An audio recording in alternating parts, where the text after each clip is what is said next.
조갑제 TV 시청자 여러분 안녕하십니까. 2025년 6월 1일 오전 11시 36분입니다. 선거운동 기간이 오늘 내일 이틀밖에 남지 않았습니다.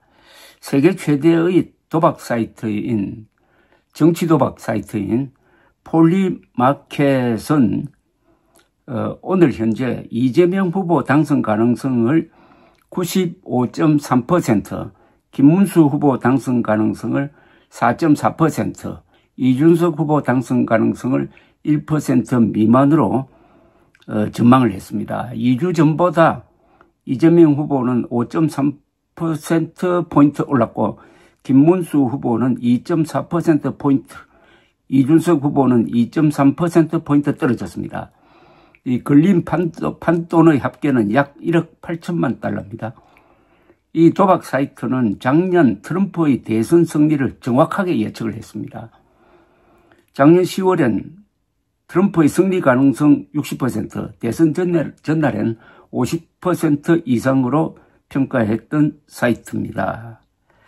1987년 12월 한국 대선 이후 8번 치러진 대선에서 선거운동이 시작된 날 1위였던 후보는 모두 당선되었습니다. 여론조사 공표가 금지된 막판 깜깜이 선거 기간, 대충 한 일주일인데요. 이 기간에는 흔히 지지율 역전을 전망하는 루머가 돌지만은 역전극은 한 번도 없었다는 이야기입니다. 대선 구조는 수천만 명이 대상이기 때문에 쉽게 바뀌지 않습니다. 지난 27일 마지막 여론조사의 이재명 김문수 격차는 12%포인트 내외였습니다. 유권자 약 63%인 자영업자, 노무직, 사무직이 압도적으로 이재명 지지 성향이라 유시민의 실언이라든지 이준석 발언 논란 같은 단편적인 사건이 있어도 그 구조는 대세화된 구조는 바꿀 수 없다는 이야기입니다. 김문수, 이준석 단일화가 구조 변경의 어떻게 보면 유일한 기회였는데 이것도 놓쳤습니다. 이번 사건의 본질은 윤석열 계엄과 부정선거 음모론에 대한 심판이고 사전 투표율이 매우 높았다는 사실은 심판의 대세를 보여주고 있습니다.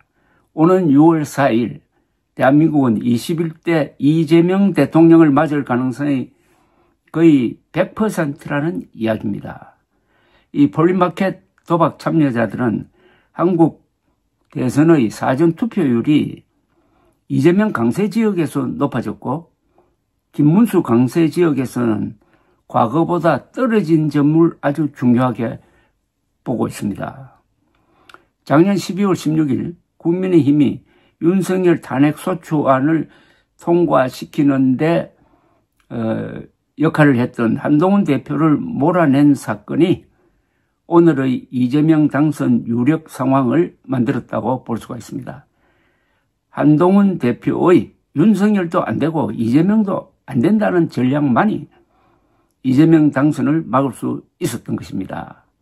지난 4월 4일 헌법재판소가 윤석열의 불법 계엄과 부정선거 음모론을 8대0 파면 결정으로 단죄한 후에도 국민의힘은 그 윤석열 추종자인 김문수를 후보로 선출해가지고 확실하게 관에 못질을 하고 말았습니다.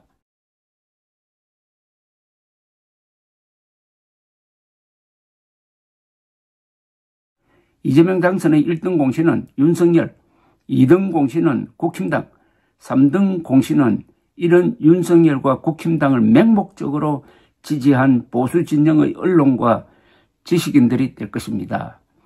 이번 선거는 법률적 의미, 정치적 의미, 역사적 의미를 다 포함하고 있습니다. 법률적으로는 헌법재판소의 8대0 파면 결정으로 윤석열 정권은 반헌법 세력이었다.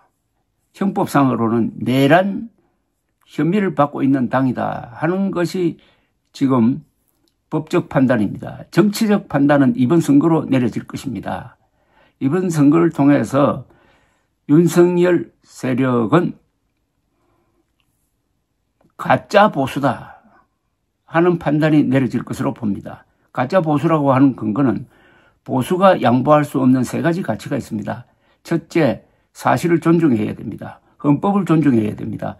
과학을 소중하게 여겨야 됩니다. 윤석열은 의료대란으로 과학을 부정하고 부정선거 음모론으로 사실을 부정하고 비상계엄령으로 헌법을 파괴했던 자니까 윤석열 추종 세력은 가짜 보수 세력입니다. 또 더 큰 차원에서 역사적으로 이번 선거는 무슨 의미가 있느냐?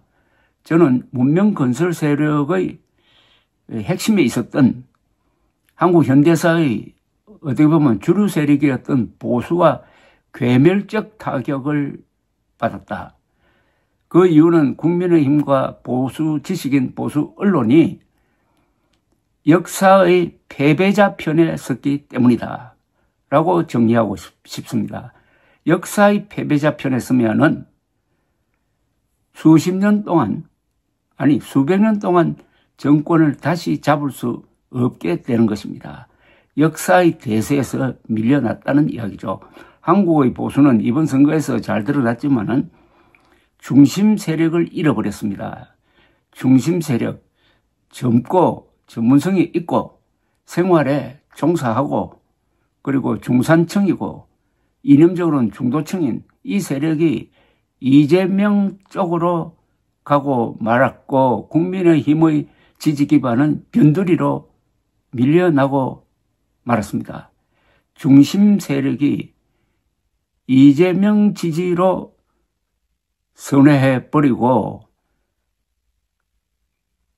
그러다 보니까 한국의 보수는 이제 분열돼가지고 가짜 보수냐 진짜 보수냐를 놓고 치열한 노선 투쟁을 통해서 생존의 길을 개척해야 할 역사적 임무를 띠게 되었습니다. 이승만, 박정희, 노태우, 김영삼, 이명박을 배출한 한국의 보수 정당이 윤석열을 배출하고 윤석열의 반헌법적, 반사실적, 반과학적 정책을 견제하지 않고 박수를 친 결과는 바로 오는 6월 4일 제21대 이재명 대통령의 당선을 결과하게 되었다. 이렇게 정리하겠습니다. 감사합니다.